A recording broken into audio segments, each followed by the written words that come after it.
اگر پیار و محبت کے ساتھ رہیں گے وہ گھر آباد رہے گا، اگر دشمنی ہوگی سب برباد ہو جائیں گے۔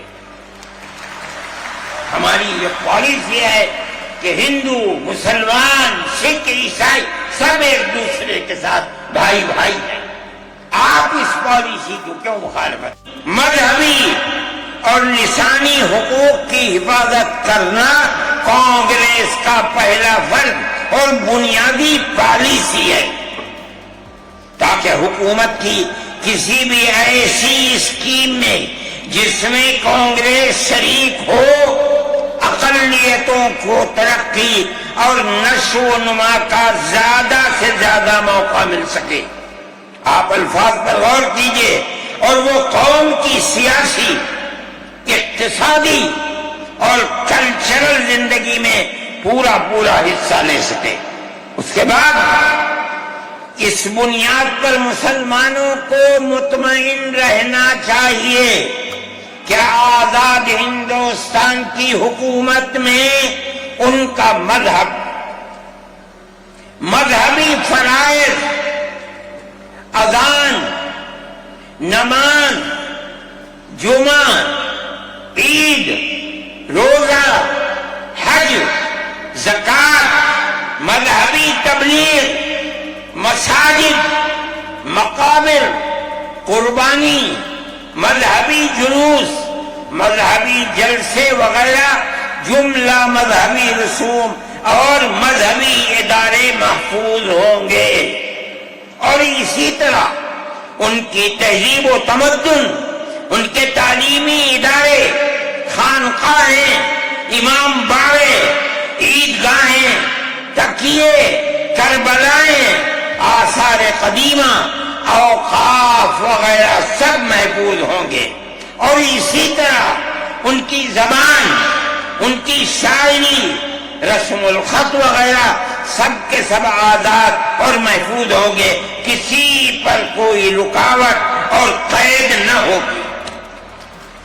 جو میں آپ سے کہہ رہا ہوں، آپ دیکھیے یو پی کانگریس کا شائع کردہ election board, National Herald press, Lucknow 1946 کے اندر، شاید 10 فروری ہے، میں نے نقل کیا ہے، وہ مٹا ہوا تھا، اس کے اندر یہ بلیٹن شائع ہوا ہے۔ میں کہتا ہوں کہ ہندوستان کی جمعیت علماء کے بار بار کھچوٹے لگانے پر وعدہ کرو کہ ملک سیکولر ملک ہے، وہ وعدہ کرتے چلتے ہیں۔ میں آج آپ سے پوچھتا ہوں کہ اس میں سب سے پہلی چیز ہے کہ مسلمانوں کا مذہب اور مذہبی فرائض محفوظ رہیں گے۔ آج میں پوچھتا ہوں، ملک کی آزادی کو 70-80 سال ہو رہے ہیں، بتائیے کیا محفوظ ہے مسلمانوں کا؟ آپ مذہب محفوظ ہے مسلمانوں کا؟ کیا آپ نے مسلمان مذہب کا مسئلہ قرآن و حدیث سے ثابت ہے؟ آپ جو کچھ کر سکتے تھے آپ نے نکاح اور طلاق کے اندر کر دیا، بڑا کام محفوظ ہے؟ آپ کی حکومت اتراکھنڈ میں ہے، آپ یکساں سول کوڈ، یعنی کوئی تعلق مسلمان کا مذہب سے نہیں ہوگا، گورنمنٹ جو قائم کرے گی اس کے اوپر مسلمان کو چلنا ہوگا۔ کہاں کا سیکولرزم ہے؟ کیا مسلمان اس پر اطمینان کر سکتا ہے؟ آپ کی زندگی اور آپ کی حکومت کا بنیادی ناپاک پتھر یہ ہے کہ مسلمان کو اپنے مذہب سے آپ دور کر دیں۔ کیا آپ اسے قبول کریں گے؟ یہ آج کی حکومت کا یہ مسئلہ ہے۔ مذہبی فرائض کہاں کے آپ زندہ رہ گئے؟ آج آپ نے مسئلہ بنایا ہے کہ اتراکھنڈ کی ریاست اور شہروں کے اندر مسلمان جو 50 سال سے آباد ہے، آباد بھی نہیں رہ سکے گا۔ یہ آپ کا کردار ہے، یہ تصویر ہے اور ناپاک تصویر ہے، ہم کہتے ہیں۔ اس تصویر کو آپ پیش کر رہے ہیں یہ تصویر سیکولر دستور کی تصویر نہیں ہے. ہمارا آج کا یہ کنونشن سیکولر دستور کی حفاظت کے لیے ہے. کہاں ہے جی؟ کیا کر رہے ہو؟ اس ملک کو ملک میں رہنے والوں کے لیے جہنم بنا رہے ہو. جمعیت علماء اس کو قبول نہیں کرتی. ہم تو کہہ رہے ہیں اس بات کو، کسی کی زبان اٹھتی ہو یا نہ اٹھتی ہو، لیکن ہم کہتے ہیں کہ جو ہو رہا ہے وہ ملک کو آگ لگانے کے لیے، دستور کو آگ لگانے کے لیے ہو رہا ہے. جمعیت علماء اسے قبول نہیں کرے گی. اگر جمعیت علماء نے اس بدترین حکومت جو یہ کہتی تھی کہ ہماری حکومت میں سورج نہیں ڈوبتا، جمعیت علماء نے کبھی اس کے سامنے سر نہیں جھکایا، اس کے بعد ہم کس کے سامنے سر جھکائیں گے؟ ہمارا سر صرف ایک اللہ کے سامنے جھکتا ہے اور کسی کے سامنے نہیں جھکتا. میرے بھائی، آپ ایک اس کو لیتے ہیں، میں کہتا ہوں اے تو بیٹا، آپ کیا کہتے ہیں؟ اس کے اندر جہاں ہے وہاں اسی طریقے سے اوقاف وغیرہ سب محفوظ ہوں گے. اوقاف محفوظ ہیں. یہ آپ کے سامنے حضرت مولانا بیٹھے ہوئے ہیں، تقریر کی ہے. اوقاف کو ہڑپنا چاہتے ہیں. ہماری مسجدیں اسی دلی کے اندر 400 500 سال کی مسجدیں ہیں، جس میں جمعیت علماء کا دفتر بنا ہوا ہے. عبد النبی اکبر کے زمانے کی مسجد ہے. اور کتنی مسجدیں جن کے پاس اوقاف، اللہ اکبر، لاکھوں کروڑ کے اوقاف ہیں. جونپور میں جا کر کے دیکھو کیسی مسجدیں ہیں. دلی کے قرب و جوار میں دیکھو کتنی بڑی بڑی مسجدیں ہیں. ہندوستان کا وہ طبقہ جو ان مساجد کے اوقاف کو حرب کرنا چاہتا ہے، کہتا ہے اگر کسی وقف زمین یا مسجد یا کسی بھی چیز کے کاغذات وقف کے نہیں آئے اس کو وقف نہیں مانا جائے گا. کون 500 سال پرانے کاغذات لا کر کے پیش کر دے گا؟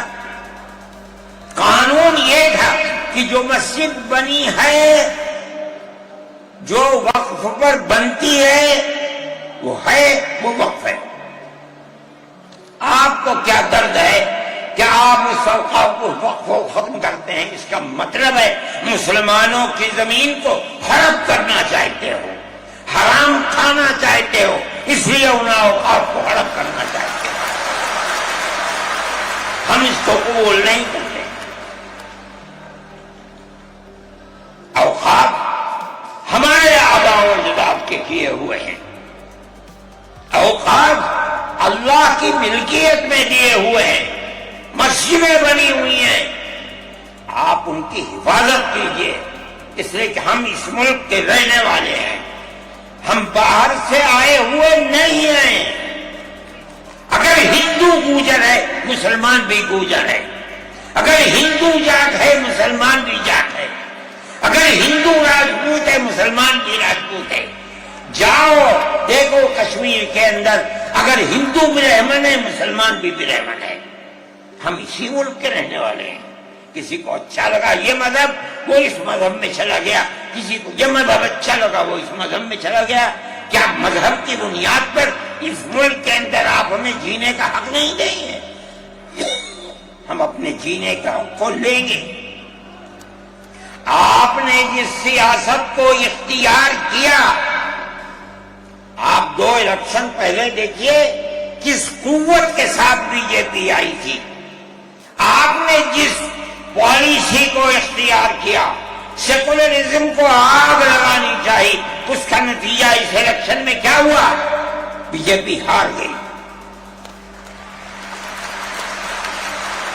میں کہتا ہوں کہ اگر چندرا بابو نائیڈو کی بیساکھی نہ ہوتی اور ادھر نتیش کمار کی بیساکھی نہ ہوتی تو بی جے پی گورنمنٹ نہیں بنا سکتی تھی. کیوں ہوا؟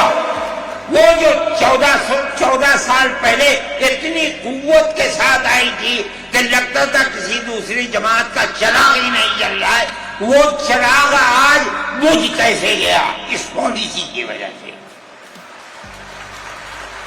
ملک کی پالیسی اگر بھائی بھائی کی ہوگی ملک زندہ رہے گا. ایک باپ کی اولاد 5 4 3 اگر پیار و محبت کے ساتھ رہیں گے وہ گھر آباد رہے گا. اگر دشمنی ہوگی سب برباد ہو جائیں گے. ہماری یہ پالیسی ہے کہ ہندو مسلمان سکھ عیسائی سب ایک دوسرے کے ساتھ بھائی بھائی ہیں.